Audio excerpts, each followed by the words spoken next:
Tes tes tes tes.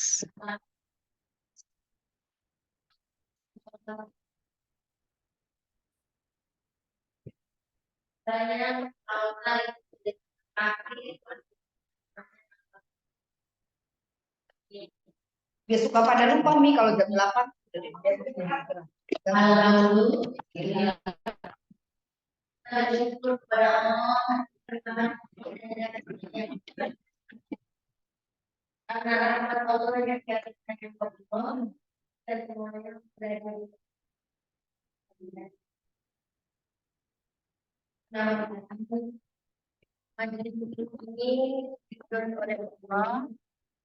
Sehingga jamaahnya urusannya dimudahkan oleh Allah. Kalau Allah ridho, Allah senang, pasti urusan jamaahnya juga dimudahkan oleh Allah Subhanahu wa Ta'ala. Karena yang punya hak prioritas untuk memudahkan urusan adalah Allah. Berarti kita bersandarnya kepada Allah Subhanahu wa Ta'ala. Kita adalah orang-orang yang sudah dipilih oleh Allah. Di pagi hari ini biasanya riweh, yang ibu-ibu muda riweh dengan anaknya yang udah agak tua dikit, berarti riweh jeung cucunya. Ngurus cucu sekolah lah, apa, cucian, rumah, dan seterusnya. Tapi alhamdulillah kita bisa di majelis ilmu ini, mudah-mudahan ini kita bisa istiqomah. Pengajian ini sudah berdiri sudah berapa puluh tahun. Dari 2007 sampai sekarang. Mudah-mudahan udah punya prestasi yang banyak.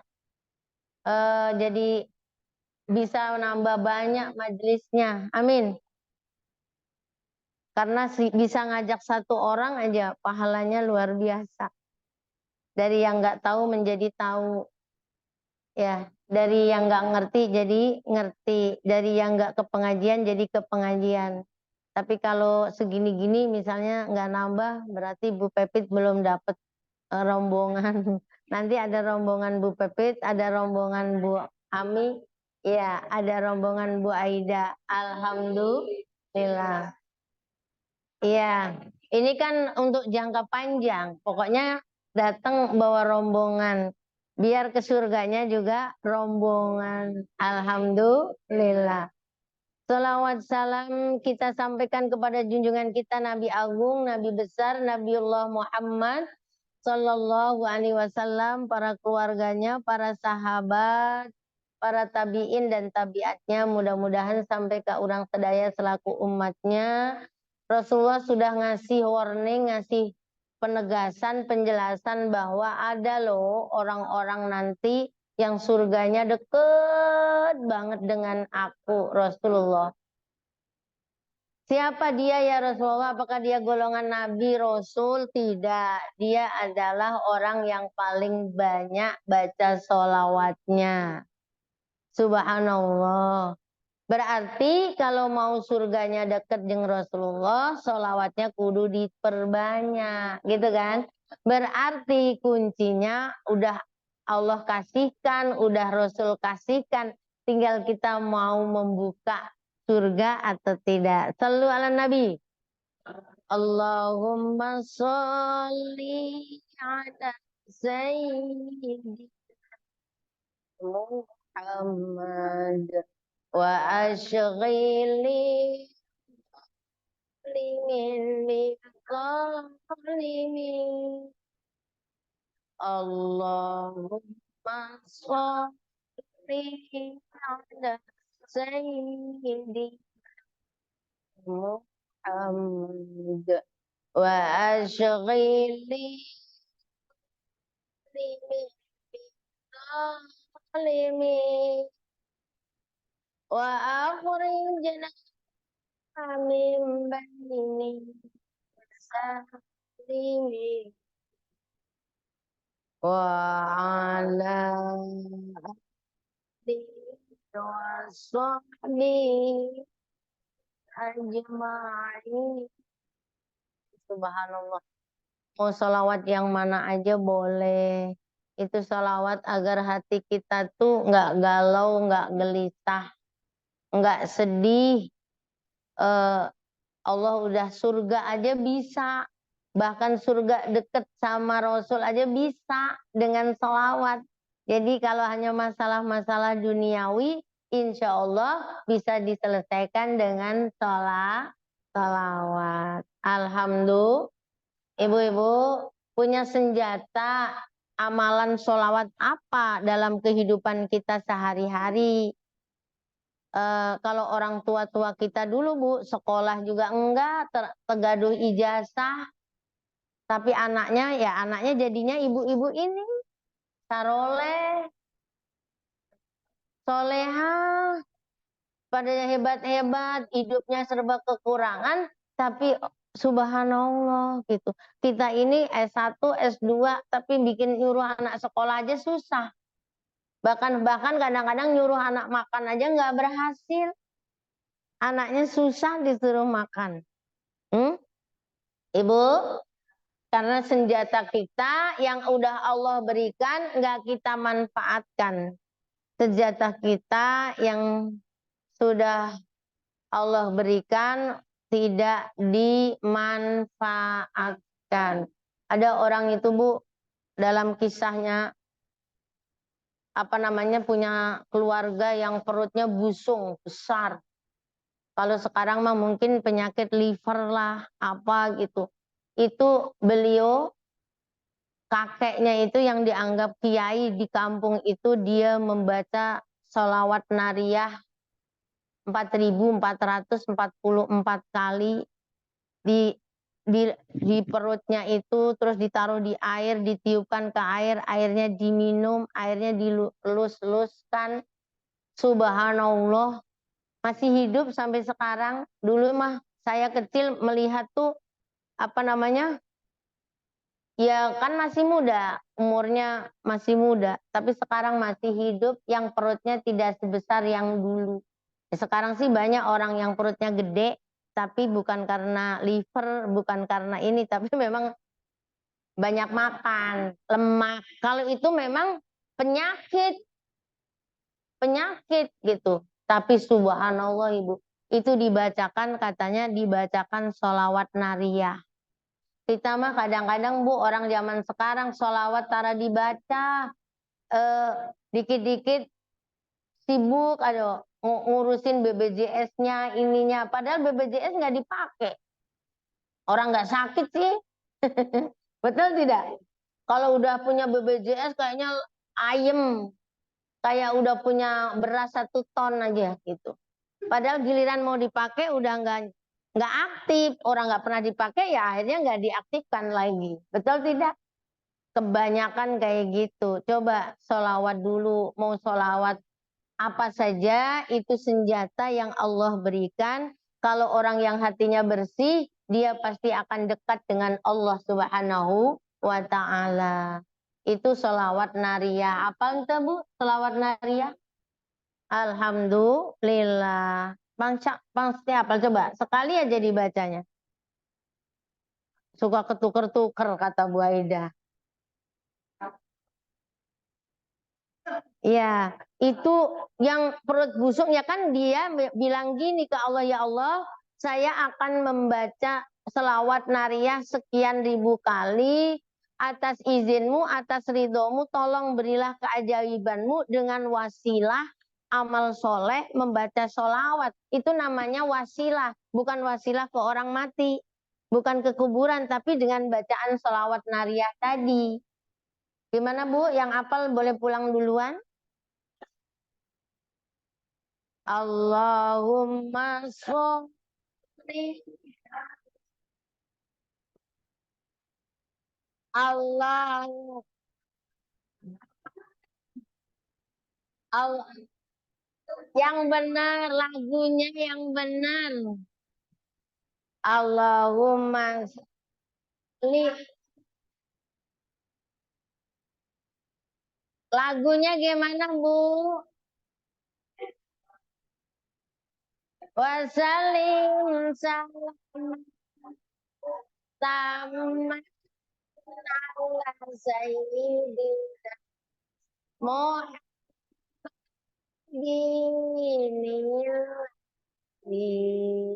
tanhalu watan faidu qurabu wa qadha bil hawaiju wa tunnalu biraibu wa husnul khati wa yustasqal ghamam biwajhil ghafir wa alihi wa sahbihi fi kulli laqtin wa nafasin bi fasin bi maul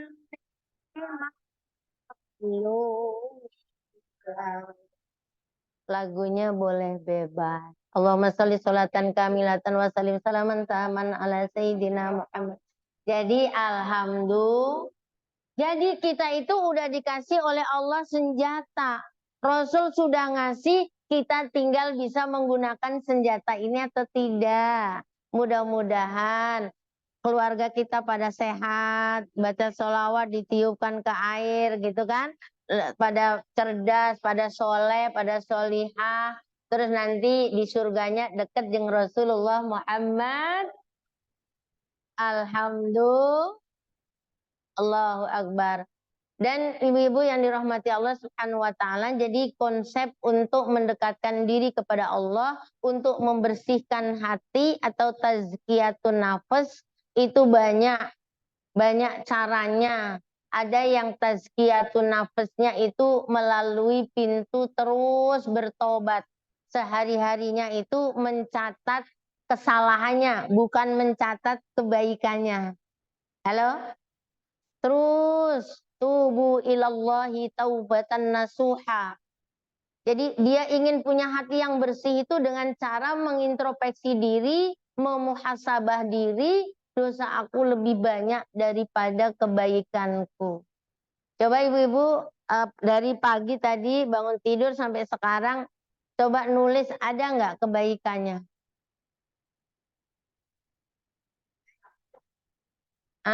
Coba Ibu Pepit, ada kebaikannya nggak? Ngapain aja tadi?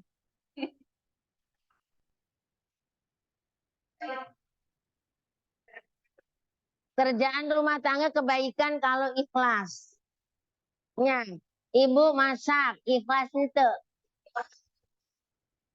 Alhamdulillah. Sholat juga amal baik, amal soleh. Tapi tadi khusyuk ente, tumakninah ente, gitu kan? Allahu Akbar, astagfirullahaladzim. Kalau udah kayak gitu bisa astagfirullahaladzim. Coba tulis kejelekannya dari pagi sampai sekarang aja 8:30. Apa tuh? Astagfirullahaladzim, astagfirullahaladzim, astagfirullahaladzim. Itu kalau kita ikut PPA suka suruh nulis kayak gitu, ya Allah tegaduh kebaikan banget. Tadi nyapu, itu anadzufatu minal iman. Tapi nyapunya jangan ngomel-ngomel. Ngepel, astagfirullahaladzim, ya Allah, nggak ada kebaikannya apa-apa. Tubuh ilallah. Jadi kenapa para sahabat, para sahabiah bisa menyelesaikan masalahnya dengan mudah?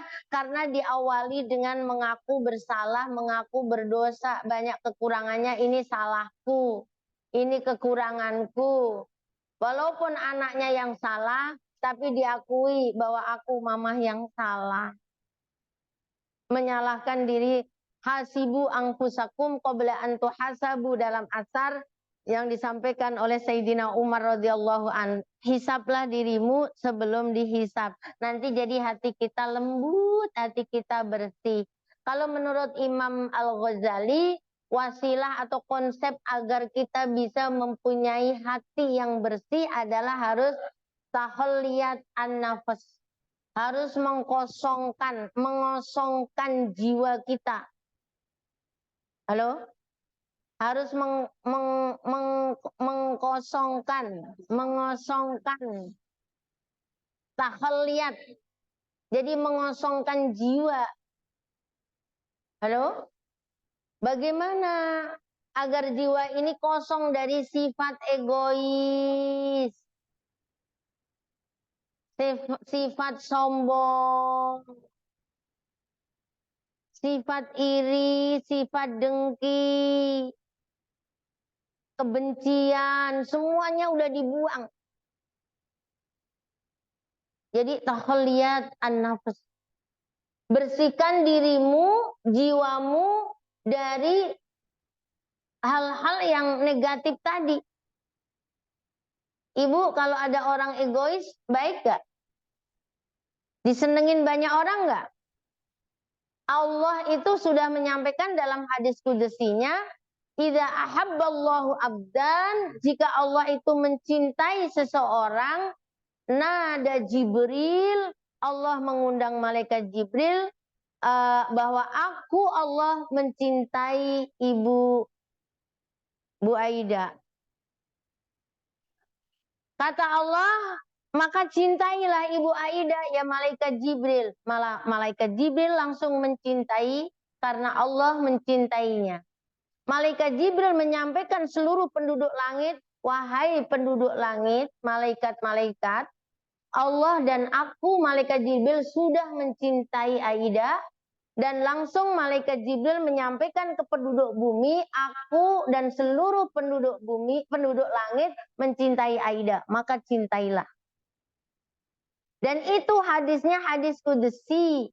Jadi kalau kita egois, kita iri, dengki, kira-kira Allah cinta enggak? Kira-kira kalau Allah enggak cinta, berarti penduduk langit enggak cinta. Kalau penduduk langit nggak cinta, berarti penduduk bumi juga nggak cinta. Orang yang pelit, orang yang pendengki, penghasut, kira-kira banyak temennya nggak? Enggak. Maka kunci pertama, tingkatan yang pertama yang harus dilakukan menurut Imam Ghazali adalah tahalliyat an-nafs. Mengosongkan jiwa ini dari hal-hal yang negatif yang membuat Allah nggak ridho, Allah nggak seneng, yaitu tadi iri, dengki, ya kan, hasut, sombong, ya Bu ya. Walaupun orang sombong disombongin juga nggak seneng, Bu. Orang yang suka iri, dengki, menghasut, diin orang, didengkiin orang, seneng nggak? Ente, nggak seneng. Ibu-ibu yang dirahmati Allah Subhanahu Wa Taala, jadi kita harus mengkosongkan. Yang tahu diri kita ini masih ada sifat yang egois, masih ada kesombongan, yang tahu tetangga atau kita juga tahu? Kita nggak tahu. Bu, kalau di dalam diri kita itu ada kesombongan, ada kebencian, ada itu tahu nggak diri kita? Aku benci sama dia setengah mati. Ini kalau hati kita masih ada seperti itu, maka sulit untuk masuk hal-hal yang baik. Ada orang soleh lewat, aku nggak suka sama dia. Halo? Bahkan orang solehnya nggak lewat, cuma fotonya doang yang dipasang, udah nggak suka sama dia. Mau diturunkan itu foto, padahal cuma fotonya, karena hatinya sudah masih penuh, belum kosong. Ibu-ibu yang dirahmati Allah, saya dengar sendiri sama orang, aku benci sama gitu. Salah apa coba orangnya aja nggak ada di sini? Cuma foto doang yang nempel juga siapa? Ya kan?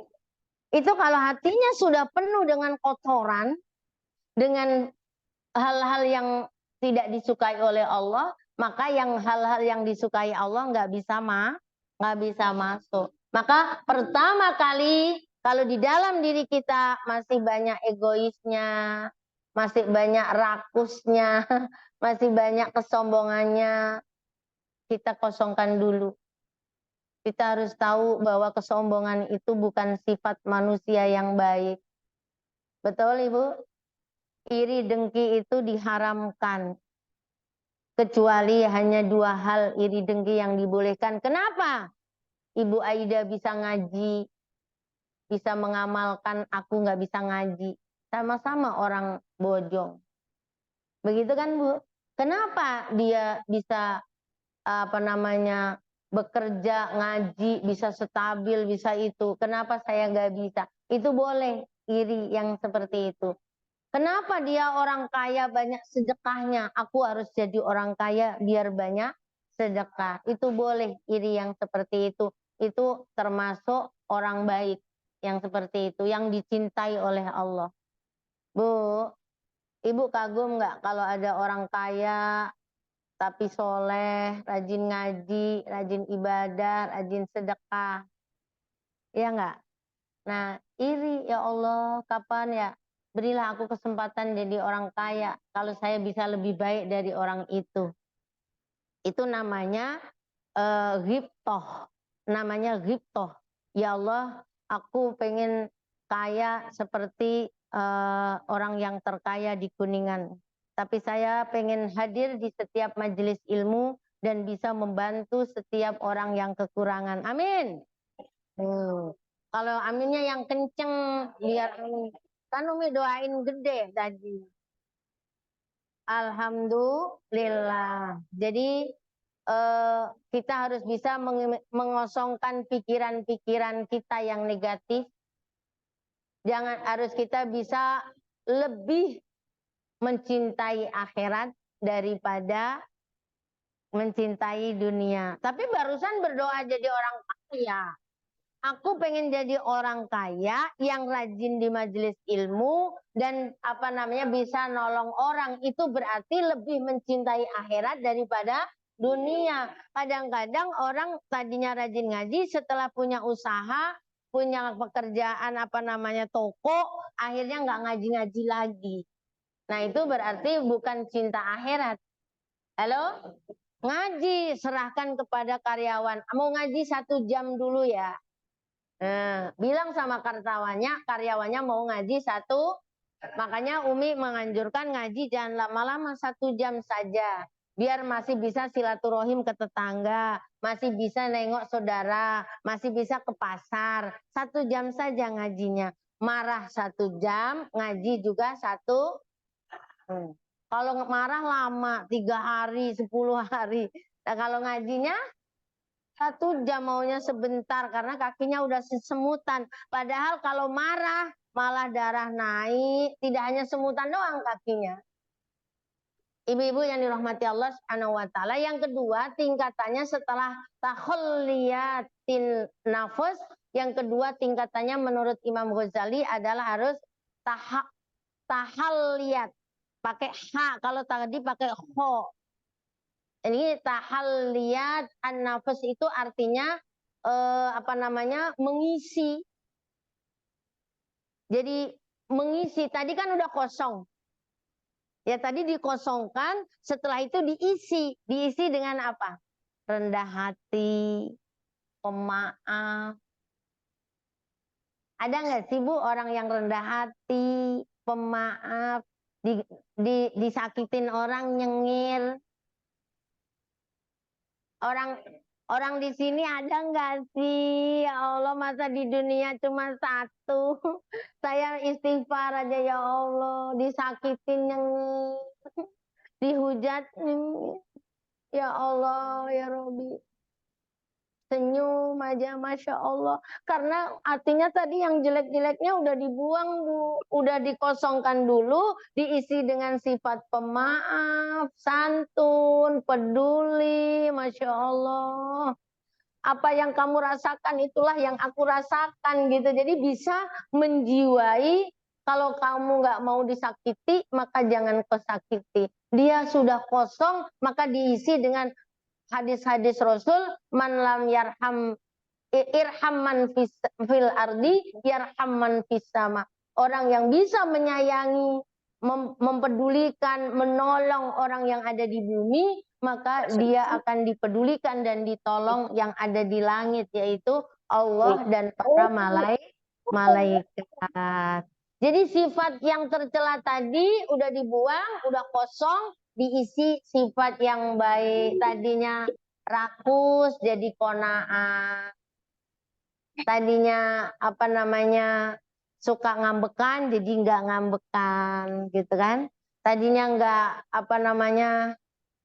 suka ngomongin orang jadi nggak suka, capek ngomongin orang, capek, lelah. Tadinya suka menghujat, jadi tidak suka menghujat.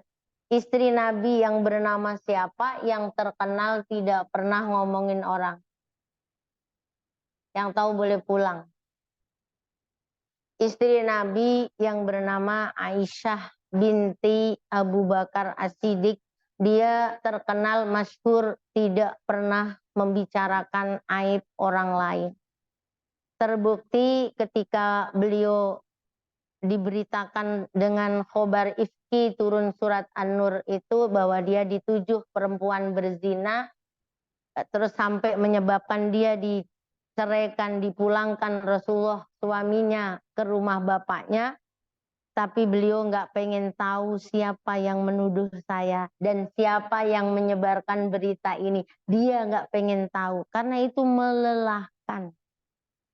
Dia nggak mau, waktunya dia hafal Quran, ahli hadis, ahli fikih, ahli kedokteran, waktunya habis buat kayak gitu.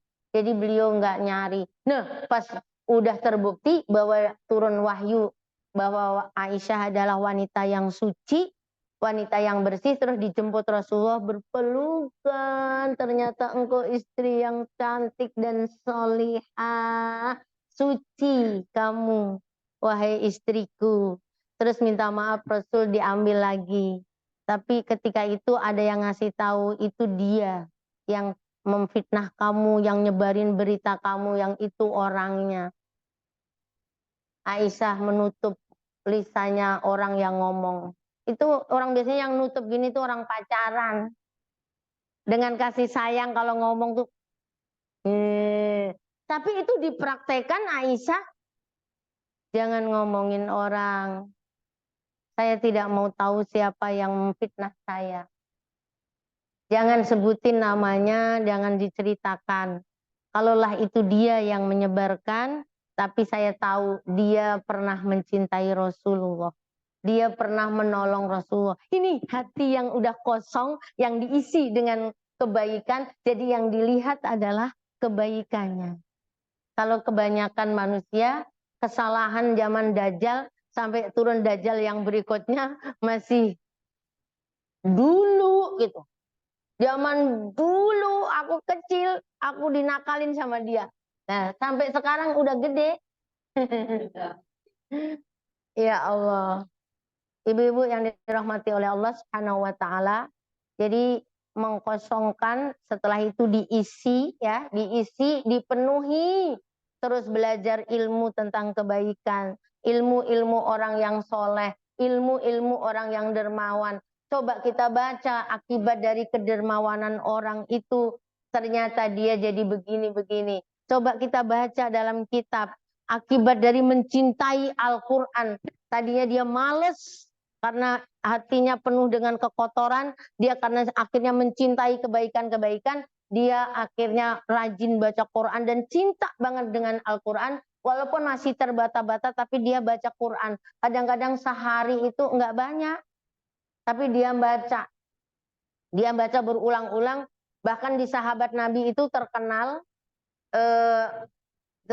dia itu seneng banget baca surat Al-Isra ayat 7. Terkenal banget. Sampai tetangganya yang orang kafir Quraisy itu benci banget. Karena dia baca ayat itu melulu. Sambil apa baca itu terus. Al-Isra ayat 7. Udah ada yang ketemu? Biasanya Bu Neni. In ahsantum li anfusikum wa in asa'tum falaha. Bu Neni coba baca. In ahsantum li anfusikum wa in asa'tum falaha. Masya Allah, itu diulang-ulang aja. Itu ada di dalam surat An-Nisa ayat berapa itu? Enggak, Al-Isra ayat 7. Terus di dalam surat An-Nisa ayat 77, 70. Bukan 77 sebelumnya. Jadi kalau kita melakukan kebaikan, itu ya kebaikan untuk dirimu sendiri. Kalau kamu melakukan kejahatan, akan kembali pada dirimu sendiri. Nah ini, orang yang udah hatinya kotor, belum dikosongkan, mendengar kayak gitu, seneng atau enggak? Enggak. Enggak seneng. Semua yang disampaikan kalau itu sebuah kebaikan, dia enggak seneng. Nah ini kisahnya pada zaman Nabi, sahabat Nabi itu senang banget. Jadi untuk memagarin dirinya agar dia tidak nyimpang lebih jauh, dia selalu in ahsantum. Gimana Bu Neni?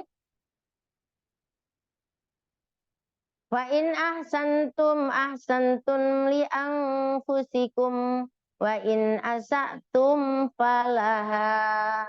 Artinya jika kamu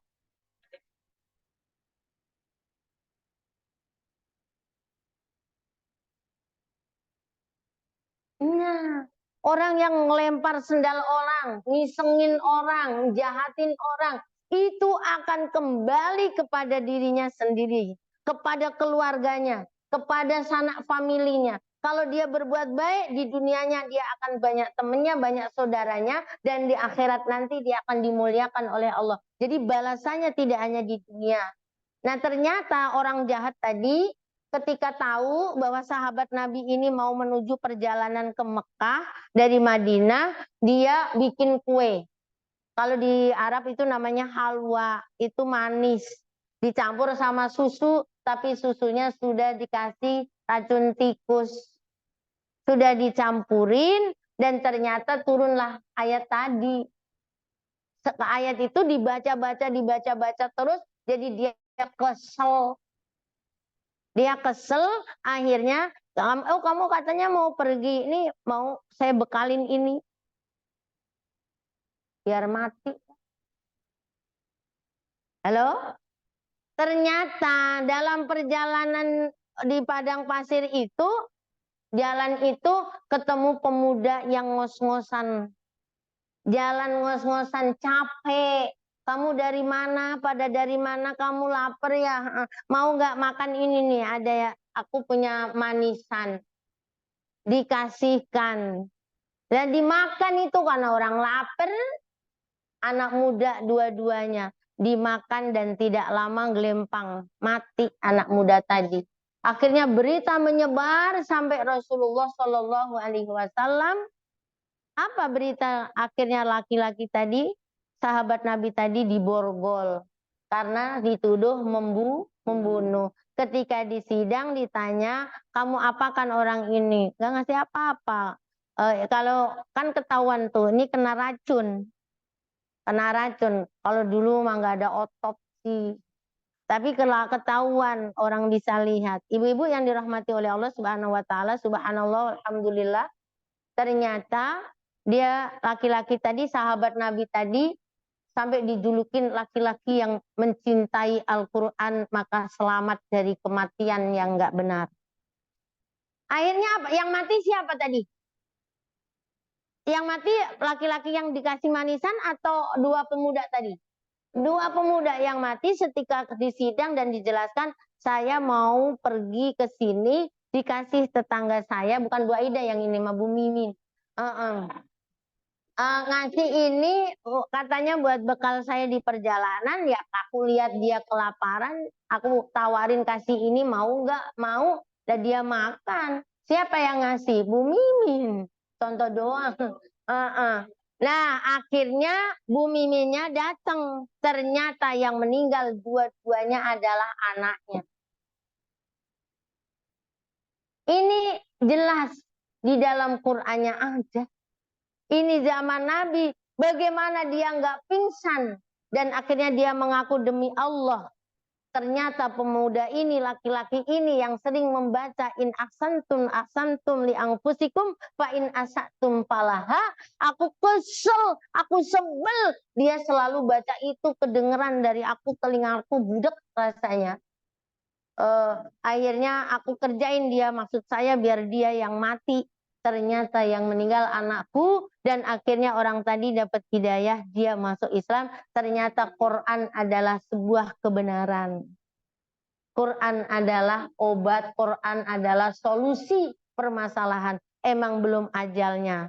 Tapi akhirnya terkenal laki-laki zaman Nabi yang selamat dari kematian karena Al-Quran.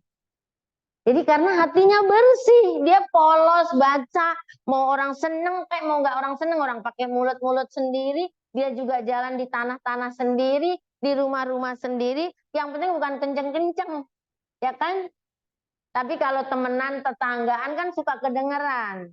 Halo, ibu-ibu yang dirahmati Allah, itu sebuah kisah bahwa kalau hati itu udah kosong, diisi kebaikan itu mudah. Tapi kalau udah penuh dengan hal-hal yang negatif, harus dikosongkan dulu, dibuang dulu. Harusnya sholat itu bisa membersihkan, betul tidak? Taubat itu, merasa bersalah itu bisa membersihkan. Maka yang baik-baik insya Allah akan masuk. Ibu-ibu yang dirahmati Allah, yang terakhir menurut Imam Ghazali itu, yaitu tajalliyatun nafas. Tajalliyatun nafas, yaitu tersingkapnya hijab. Tajalliyat itu yang tadinya ada tabir, terus terbuka. Dia sekarang udah nggak seperti yang dulu. Dulu mah kalau denger nasihat atau denger diingetin, marah. Denger ngaji, marah. Denger pengumuman infak, marah. Orang ngasih juga enggak, kenapa dia marah? Saya heran Bu ya, saya lagi dalam perjalanan, saya tuh jadi perjalanan itu kan jihad, as-safaru nisful azab, kalau bisa ya ada refreshing gitu ya, ya kalau dangdutan ya dangdut Rhoma Irama gitu lah ibaratnya, jangan terlalu ini. Lah aku tuh senengnya tuh dengerin ceramah gitu, dengerin ceramah. Kalau nggak Ustadz Dasat atau apa, maksudnya di mobil itu gitu, atau Ustadz Wah atau Ustadz siapalah pokoknya ceramah gitu. Kan saya bisa ketawa, tapi ketawanya bukan ketawa maksiat gitu ya kan. Nah, jadi ada orang gini, tiba-tiba dikecilin, maaf ya Mi, dikecilin ya. Soalnya saya dari di perut ibuku udah dengerin ceramah. Kata dia, dari sejak di perut ibunya dia sudah mendengarkan, padahal dia muslim. Dia Masya Allah, kataku, aku mah astagfirullah, lembutkan hati ya. Udah gitu, karena dia mau main TikTok, mau itu. video yang itu, ya Allah, sampai ceramah aku dikecilin. Karena di mobil itu saya nggak sendiri. Ya udah begitu, tapi kata-katanya tadi, maksudnya katanya sejak di rahim ibunya dia dengerin ceramah. Ada yang begitu. Hmm? Ada yang begitu. Jadi hatinya belum kosong. Ya, masih penuh. Mending kalau penuhnya positif, itu penuhnya negatif. Maka yang terakhir kita harus tajalliyatun nafas. Jadi tabir kita harus kebuka. Oh iya, astagfirullahaladzim, memang saya salah. Yang lalu biar berlalu, aku harus berubah. Aku tidak seperti yang dulu. Duh. Itu mah kalau aku masih seperti yang dulu itu mah nyanyian. Aku ganti, aku tidak seperti yang dulu. Maksudnya dalam hal kebaikan. Kalau Mahmudah mah tetap Umi Mahmudah seperti yang dulu. Nggak ada bedanya. Cuma dulu anak-anak, sekarang muda gitu. Muda aja. Alhamdulillah. Ya Allah. Bisa nggak Bu kita menyingkap tabir, ya, yang tahu bahwa diri kita, Bu Aida dulu bagaimana, Bu Ami dulu bagaimana, terus sekarang harus bagaimana, itu yang harus kalau bahasa Qur'annya innallaha la yughayyiru ma biqaumin hatta yughayyiru ma bi anfusihim. Surat Ar-Ra'd ayat 11. Kalau kita tidak merubah nasib kita, aku masa depannya harus bagaimana, pengen meninggal dalam kondisi bagaimana, pengen meninggal sedang apa, itu kan harus kita yang membuka tabir itu, yang menyingkap tabir itu kan harus kita sendiri. Aku harus berubah, aku harus giat. Kayak orang Cilimus yang kemarin hari Jumat yang meninggal itu kan, dia pengen meninggal di masjid. Tapi pas hari Jumat dia lagi ke masjid. Gitu. Nggak masuk TV. Karena, nggak masuk TV. Kalau sekarang kan dikit-dikit masuk TV. Ya Allah.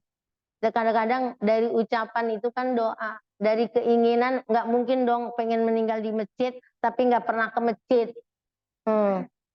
Ya nggak, ya karena dia juga beliau rajin sholat 5 waktu, ya mungkin ada yang dirasa tetap ke masjid dan sampai sana ternyata ya seperti itu.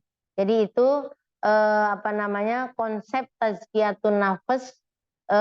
Yang terakhir adalah tajalliyat, yaitu tersingkapnya batasan yang memisahkan manusia dari Allah Subhanahu wa taala. Kalau udah tajalliyatun nafas, maka dia akan menyatu dengan Allah. Merasa Allah itu dekat. Jadi butuh apa? Hal yang besar pun Allah dekat. Dan Allah juga ngasih tahu di dalam surat Al-Baqarah, wa idza sa'alaka ibadi anni fa inni qarib ujibu da'watad da'i idza da'an. Jadi Allah kasih tahu, kalau kamu tanya tentang aku atau mau meminta kepadaku, katakan aku itu dekat kepadamu. Fadhkuruni azkurkum washkuruli wala takfurun. Jika kamu ingat aku, kata Allah, maka aku juga akan ingat kamu. Panggillah Allah. Kalau kita ingat Pak RT, belum tentu RT itu ingat kita. Kadang-kadang suami aja nggak ngerti perasaan kita, tapi Allah pasti ngerti perasaan kita. Allah pasti tahu. Tapi kadang-kadang kita bersandarnya bukan ke Allah, tapi kalau udah sampai tingkat apa namanya, menyatu, merasa Allah itu dekat, Allah selalu bersama, yaitu tajalliyat, merasa nggak ada jarak lagi dengan Allah. Jadi nggak ada khawatir, wala takhafu wala tahzanu. Allah pasti melindungi. Walaupun di medan perang, kalau nggak mati ya nggak mati. Bismillah. Walaupun dibenci orang, tapi Allah nggak benci. Kita kalau dibenci orang, diomongin orang, lihat dia itu siapa. Kalau dia ahli ibadah, ahli sholat, nggak mungkin. Nggak mungkin, karena tadi hadisnya hadis qudsi. Allah udah menyampaikan. Kalau Allah mencintai seseorang di muka bumi ini, maka Allah akan mengumumkan semua penduduk langit harus mencintai. Berarti menjaga. Penduduk langit menjaga, melindungi, mendoakan. Dan akhirnya penduduk langit menyampaikan penduduk bumi, tapi karena penduduk bumi ini dari golongan manusia yang mempunyai nafsu, maka ada yang senang, ada yang enggak. Nah, orang itu ada yang taat, ada yang enggak taat. Apapun yang diperintahkan Allah, nih kita sendiri aja, nggak usah nyalain orang atau ngelihat orang. Kadang-kadang pagi taat banget. Siang-siang udah berubah. Nih di awal kekeh akan mendukung ini, akan milih ini, akan ini.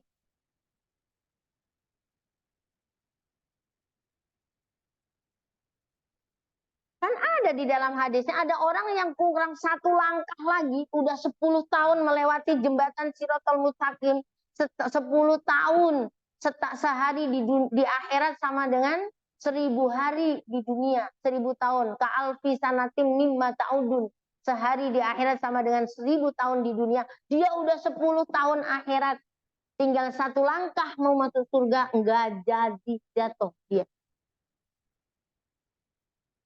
Maka bagaimana kalau hati udah dikosongkan dari kemaksiatan, dari kejelekan, kejahatan, terus diisi dengan kebaikan, terus akhirnya kita bisa menyatu bahwa Allah bersama kita, Allah tahu, Allah nyatet semuanya.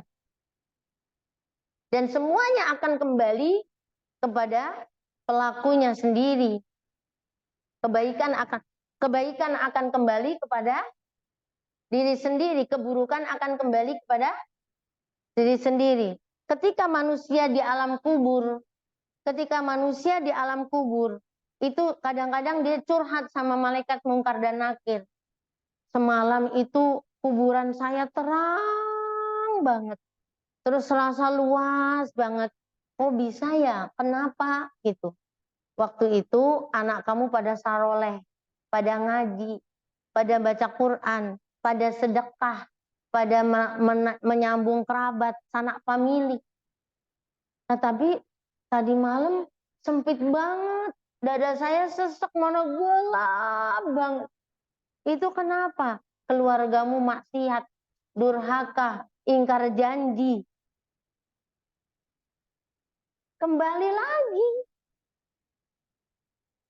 lagi. Akan semuanya akan kembali kepada diri. Tadi emaknya yang jahat, yang mati anaknya. Anaknya juga dirinya kan. Nah, kan ada kisah juga. Orang itu dermawan, bapaknya itu dermawan, suka nolong orang, bantu orang. Tapi nggak semua anaknya bisa kayak gitu kan. Ada yang nggak benar. Nah di saat itu anaknya lagi kelaparan, lagi kesusahan, rumah tinggalan bapaknya sudah dijual. Tapi dia diem di bawah pohon, sandaran kehujanan, pulang kemana, udah malu ke desanya karena rumahnya sudah dijual. Ada mobil lewat, kesempret air. Terus mobil itu ternyata yang orang-orang yang dulu ditolong bapaknya, ditolong orang tuanya. Ini rumah udah nggak milik, udah meninggal. Aku 30 tahun yang lalu dikasih uang 30 juta sama bapak. Lah anak-anaknya pada di mana? Ada tadi juga pagi ada gitu. Ciri-cirinya gimana orangnya? Yang namanya siapa? Karena waktu dulu masih kecil-kecil. Ternyata yang tadi kesempret mobilnya. Nah itu mobil dan uang yang di dalam mobil ini untuk itu. Bapaknya yang baik, anaknya yang menikmati.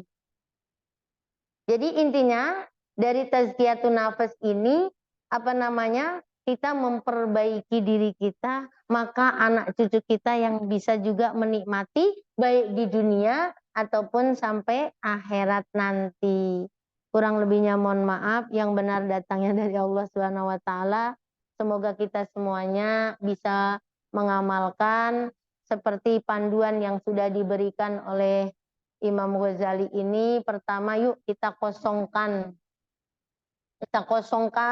dikuras dulu. Sholat ini untuk membersihkan apa, puasa ini untuk membersihkan apa, sodako ini senyum ini, pokoknya gitu. Diganti nanti diisi yang baik-baik saja. Kalau ada orang bisa baik begitu, nggak mungkin dong serta-merta. Pasti dia belajar dulu. Nah kita nggak apa-apa, nggak ada kata terlambat kan belajarnya sekarang.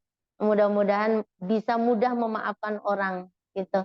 Terus akhirnya kita kenapa mudah memaafkan orang dan selalu berbuat baik kepada orang? Karena akan kembali kepada kita dan keluarga kita sendiri, baik di dunia ataupun di akhirat. Karena kita yakin bahwa Allah memantau kita, menulis, mencatat semua yang kita lakukan. Kurang lebihnya mohon maaf. Usikum wa nafsi bitaqallah. Astagfirullah li walakum. Wassalamualaikum warahmatullahi wabarakatuh.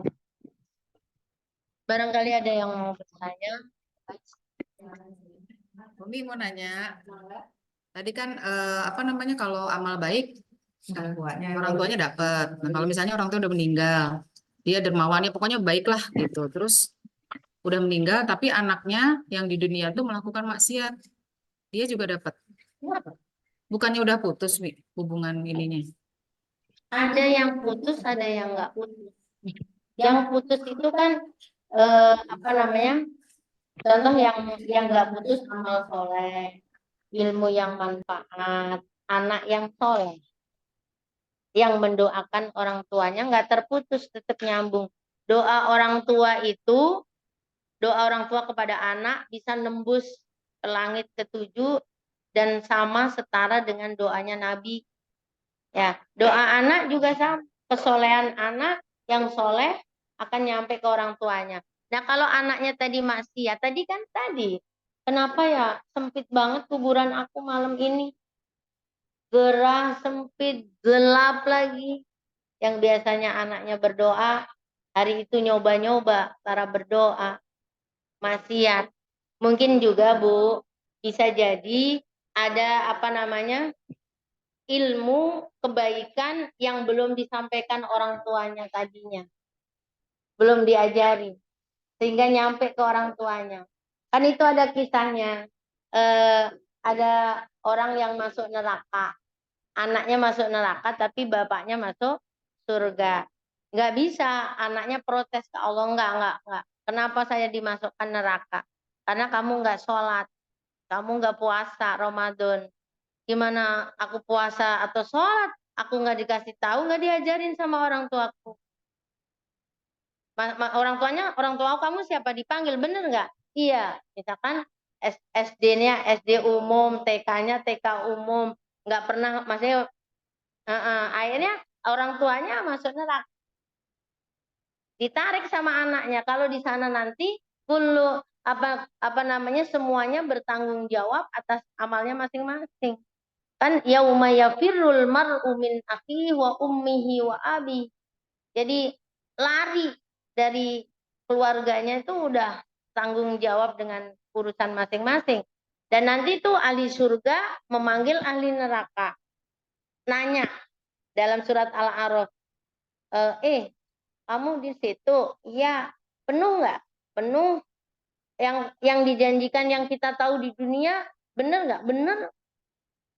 Jadi ngobrol yang di surga sama di neraka. Lah bagaimana kalau itu keluarga? Bahkan nanti orang yang neraka minta ini apa makanan, minuman yang dimakan orang ahli surga. Mama, gimana kalau mamahnya yang di surga? Bagi itu minuman yang mama minum. Soalnya aku minumnya pohon zakum, nanah, ya, darah yang saya minum. Dijawab oleh ahli surga, Allah mengharamkan makanan dan minuman ini kepadamu. Surat Al-A'raf ayat enggak sebelah kiri, baik Bu. Enggak. Salam Pak Taufik ya, mau kemana? Wanada ashabun nahri wa ashabul jannah an afidu alaina minal ma itu loh Bu.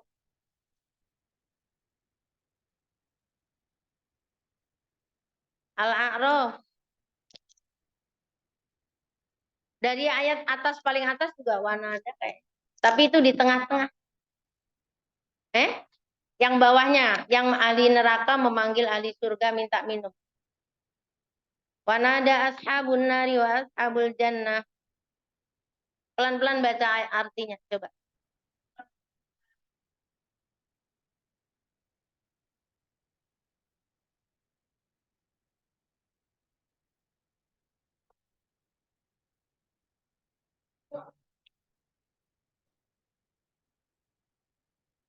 Ya, itu saya ngebayangin bagaimana nanti kalau yang di surga itu anak kita atau kitanya.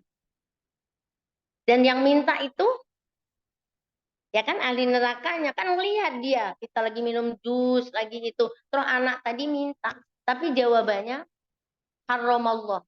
Allah mengharamkan dua-duanya ini kepadamu. Nah, dulu kamu saya kasih tahu nggak nurut. Atau orang anaknya yang di surga, mama, dulu mama anak apa namanya anaknya ngingetin, kadang-kadang kan kamu budak letik diem. Maksudnya tuh ya kalau anak itu sebuah yang disampaikan adalah sebuah kebaikan ya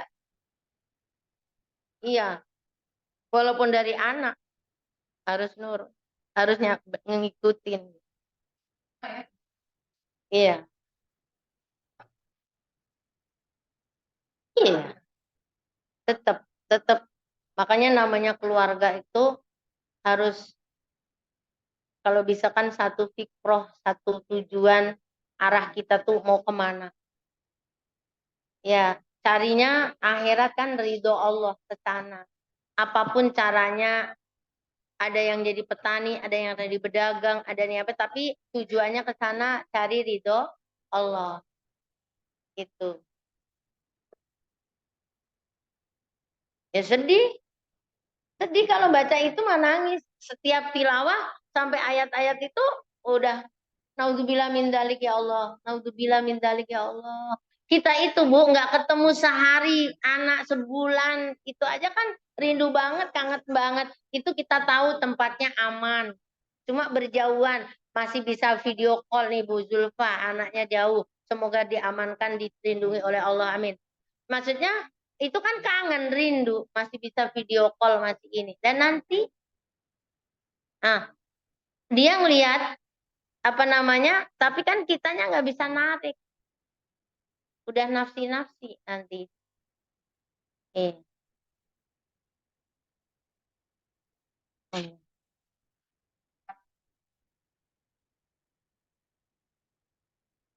Dan ditanya oleh Allah, kenapa anakmu nggak kenal Allah? Kenapa nggak kenal Quran, nggak kenal sholat? Kenapa? Itu orang tua yang ditanya karena anak adalah amanah. Seperti kita nyimpan harta yang Allah titipkan. Ya, ibu nyimpan hartanya di luar rumah atau di dalam rumah? Dalam rumah. Mobil di pagar. Anaknya saya. Anaknya di luar rumah. Padahal itu harganya mahal. Ya. Ada lagi, Bu? Ya, mangga, Bu. Bu Hamdan ya aku rindu padamu. Barakallah kita doakan. Mabruk umurnya Bu Hamdan. Semoga berkah, keluarganya berkah, rizkinya berkah melimpah, bisa kumpul dengan keluarga besarnya di surga. Amin. Al-Fatihah. A'udzubillahi minasyaitonirrajim. Bismillahirrahmanirrahim. Alhamdulillahi rabbil alamin. Ar-Rahmanirrahim. Maliki yaumiddin. إياك نعبد وإياك نستعين اهدنا الصراط المستقيم صراط الذين أنعمت عليهم غير المغضوب عليهم ولا الضالين. Kenapa nggak ngaji lagi di Polres? Musolanya udah bagus, lebih bagus sekarang dari dulu. Gimana Bu?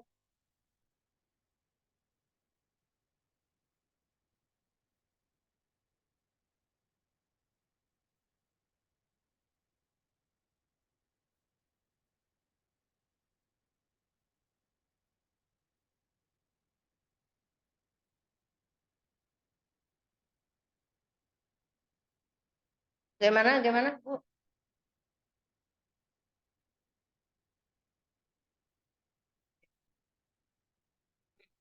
Dikunci.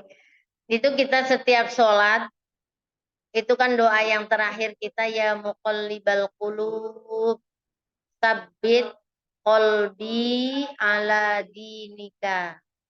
Ya Allah, zat yang membolak-balikkan hati, tetapkan hati kami, istiqomahkan hati kami dalam agamamu, dalam kebenaran. Ya Allah, itu yang menggoyangkan itu Bu, ada uang sekoper lah.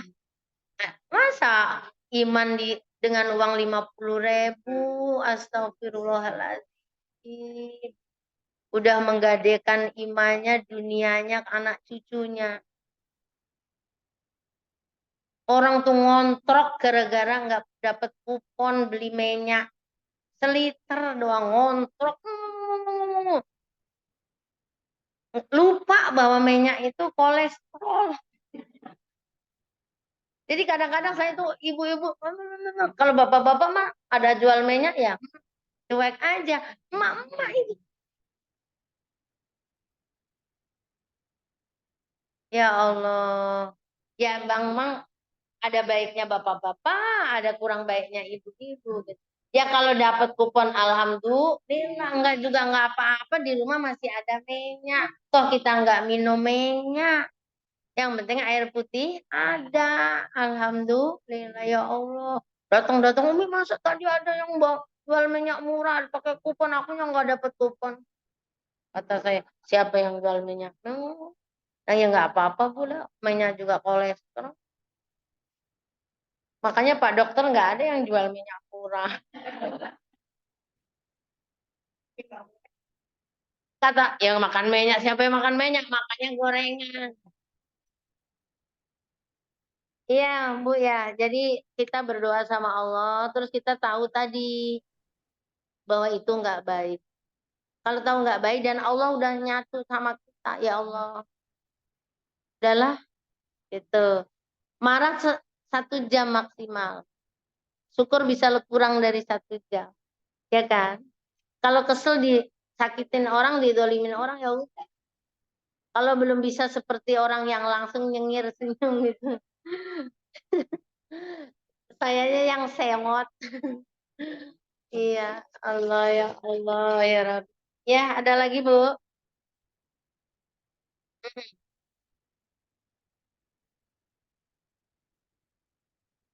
Tabir.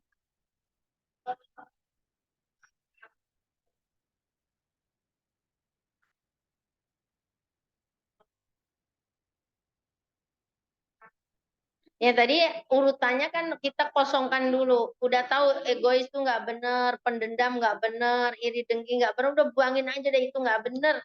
Gitu. Kesalahan temen SMP kita udah buang. Orang dia juga udah pacar yang nggak jadi nikahin, udahlah. Toh aku juga udah nikah gitu loh. Jadi maksudnya kosongkan dulu, buang buang dulu. Kalau udah kosong, ya langsung udah kosong, maafkan dia. Allah Maha Pemaaf. Udah.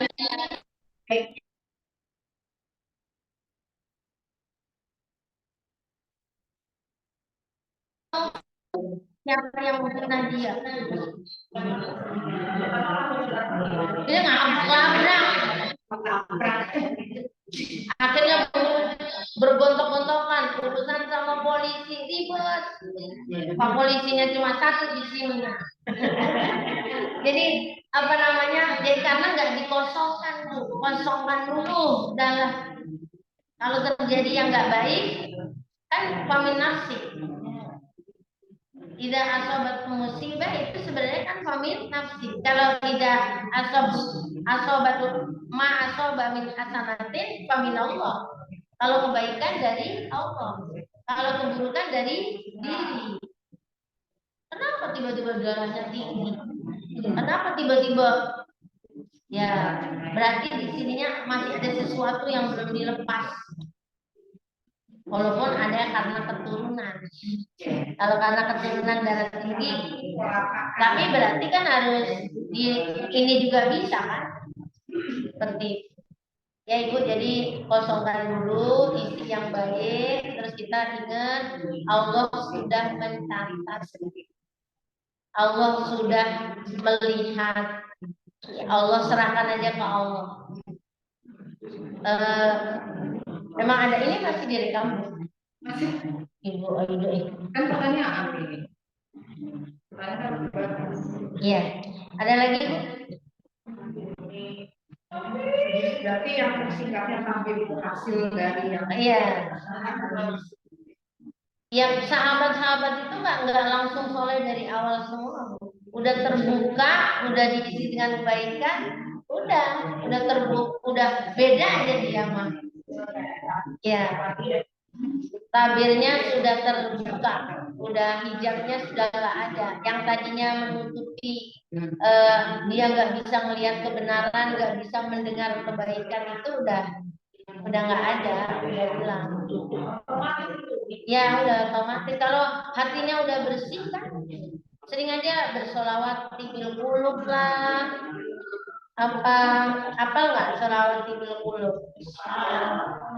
Allahumma sholli ala sayyidina Muhammad. mana ya yang saya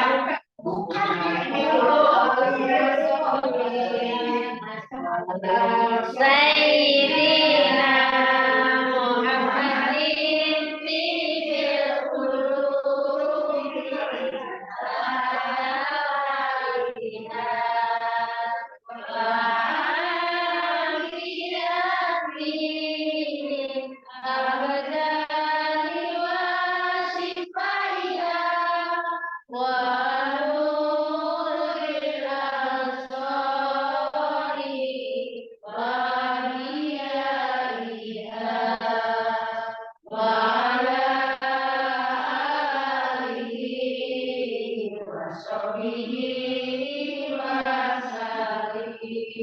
Jadi hati aja ada dokternya. Ya, jadi kalau hatinya udah bersih, udah diisi dengan kebaikan, udah udah menyatu ya bahwa Allah melihat, Allah mencatat, Allah ini, akhirnya badannya sehat semua, badannya sehat, yang tadinya pegel-pegel juga sehat. Jadi Allah.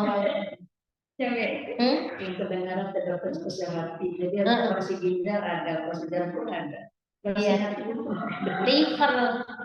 Jadi liver, tapi biasanya liver karena kurang tidur, tidurnya kemalaman, karena kecapean, dan dokternya juga kurang tidur.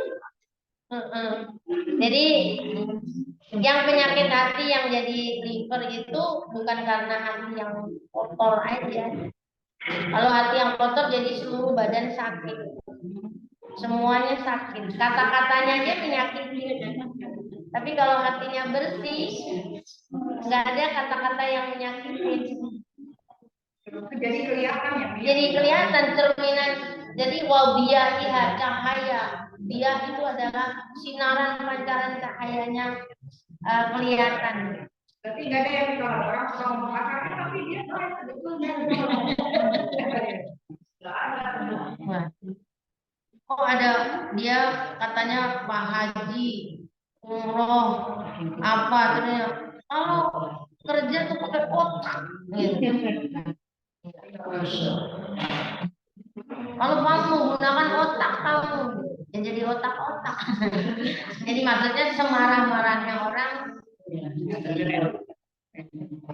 Ya, Rasulullah kan nggak ngajarin kayak gitu. Yang lagunya oke kamu laki. Iya. Iya, itu ada di dalam hadis sebenarnya. 5 perkara tadi kan diantaranya baca Quran. Nah tadi orang tadi baca Quran kan selamat dari kematian, racun, dan kembali kepada orang yang ngasih racun. Rasulullah juga kan pernah diracun sama Hindun. Tapi kan ya Rasulullah akhirnya juga meninggal tapi bukan karena racun. Diselamatkan oleh Allah begitu. Iya ibu-ibu ada lagi? Kalau nggak ada kita tutup dengan doa kafaratul majlis. Subhanakallahumma wa bihamdika asyhadu an la ilaha illa illa anta astaghfiruka wa atubu. Selamat berjuang, yang mau nyuci nyuci lagi.